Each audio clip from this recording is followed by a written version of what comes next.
I recently introduced a new challenge element to my YouTube channel. Photographic challenges that I'm going out to complete, but that I'm also sending you out to complete too. So far, we've captured the elements of water and earth, and this month, I'm sending you all out to photograph the elements of fire. Now, before you all start panicking about this theme, you don't actually have to photograph fire. In fact, unless you heat your house with a fire or a wood burner, or you're off to an organised bonfire in the coming weeks, I would highly encourage you not to photograph fire. Remember, these challenges are creative, and it's all about trying to think of different ways to capture these themes. So rather than photographing fire itself, why not photograph things that resemble fire or the colours of fire? For instance, right now in the Northern Hemisphere, we're in the middle of autumn. So why not get out and use the fiery autumn colours for inspiration? Photograph a gorgeous sunrise or sunset, or anything else you can think of that can resemble fire. Now, you've got until Tuesday the 22nd of November to complete this challenge. And again, I will stress, this is not a competition, and I am not judging your images either. The whole point of these challenges is to inspire you all to get out with your camera and be creative, no matter where you are in the world.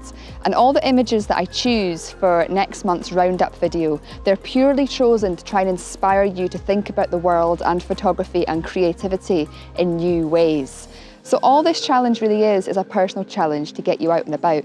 So please do enjoy. And once again, if you have Instagram or Vero, if you just use the hashtag Kim's Photo Challenge to share your images with me. And if you don't have either of those platforms, please just email me your images. Now we'll head back to Kim in August as I begin this challenge for myself.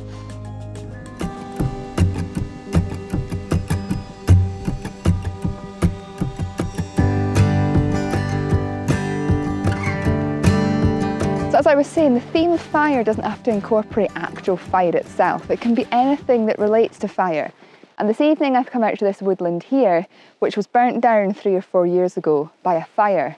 I'm not too convinced that I'm going to get any good images this evening, but I thought it was a good potential subject matter to photograph in this theme.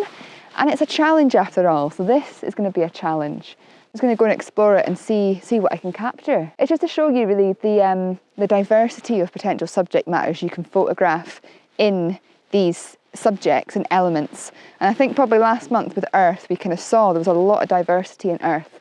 Fire seems much more constricted, and I'm sure air will feel even more constricted, but there is opportunities out there, and this is certainly one of them.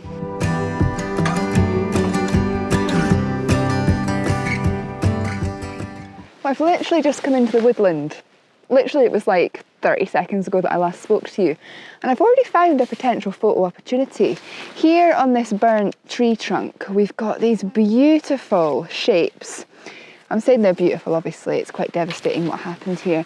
But the bark has been pulled off by the flames, and we've got underneath these really intricate lines and shapes within the burnt wood, which also seems to have woodworm in it.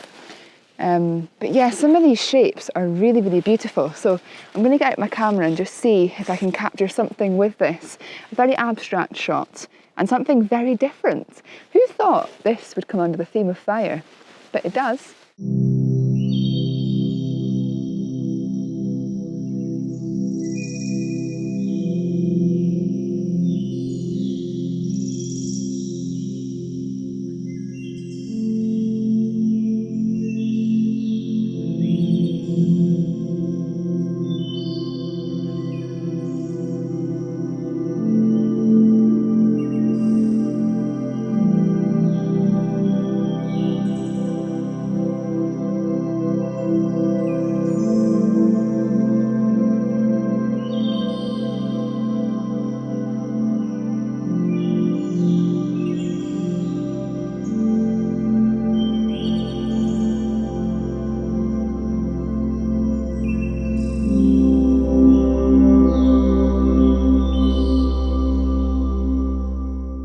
This is quite cool and creative and sticking with the whole fire theme. So behind me here we've got this row of trees which were also affected by the fire. And they look like winter trees that are bare, but they're not. They're actually the trees that were burnt down by the fire. And they're standing against the horizon, and we've got this beautiful thick dark cloud going above them with this gap between the cloud and the trees. And in that gap, we've just had the most beautiful, you can still see it just now, the sun's about to pop out, but the most beautiful orange band of intense colour. And one thing I'm probably going to incorporate into some of the other ideas I have for this fire theme is the colours of fire. So not necessarily photographing fire itself, but the colours of orange, yellow and red. And with that almost fireball of orange colour behind the burnt trees, it's almost like an apocalyptic style image. It's like recreating the moment that this wood burnt down, but through the use of the sunset light. So I thought that was quite a creative thing there. And as you'll see now, the sun is just popping out behind the clouds. And yeah, we're going to be basking in sunshine in a minute, at that last sort of half an hour there before sunset. But just an idea there, something a bit different, incorporating fire and just showing you that you don't have to photograph fire itself. Get creative. There's so many opportunities.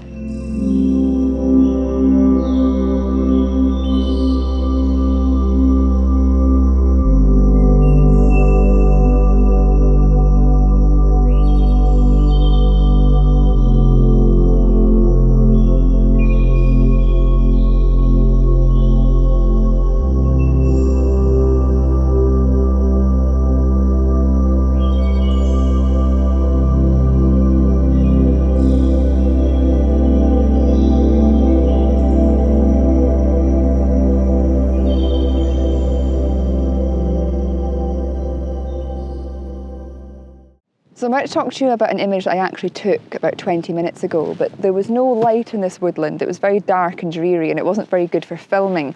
But now that that cloud has gone up and that sunset light has come out through the clouds there, from the last image I just spoke to you about, we've got this beautiful light in the woodland. But what I was photographing was, I'm finding the trees themselves aren't making particularly good subjects because there's too many of them. They're all kind of intertwined, and trying to get a defined tree is proving to be quite difficult.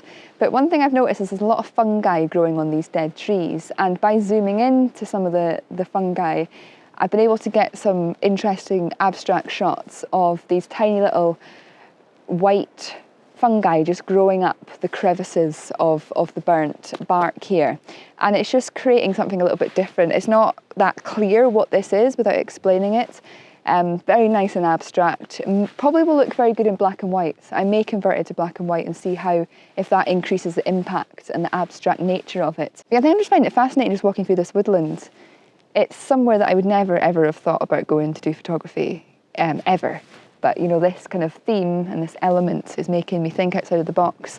And as I've heard from many of you, it's making you think outside of the box and inspiring you to get out and visit new places that you may never have thought of photographing before. And that's what this challenge is all about. It's about challenging us to get out into nature or wherever we fancy going. It doesn't have to be nature, but just getting out to connect with it in a new way and open up our eyes to new photographic opportunities. And yeah, there's something like this I would never have photographed in the past.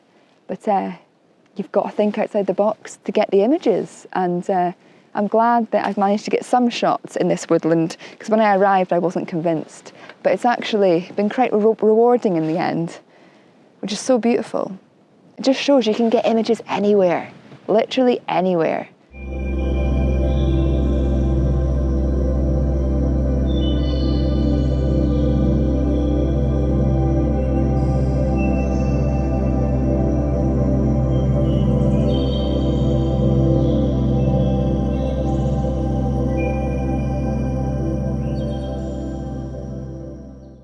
So that was my first attempt at photographing the element of fire. I am genuinely so excited to see what you guys come up with, and I'm so humbled by the amount of you worldwide that are taking part in these challenges, and it seems like you are all getting something out of them. So embrace this one and enjoy it, and share your images with me. I'm so genuinely excited to see them. And if you need any inspiration for this challenge, feel free to check out last month's Earth Photography Challenge Image Roundup, where there's plenty of creative image ideas to give you that inspiration.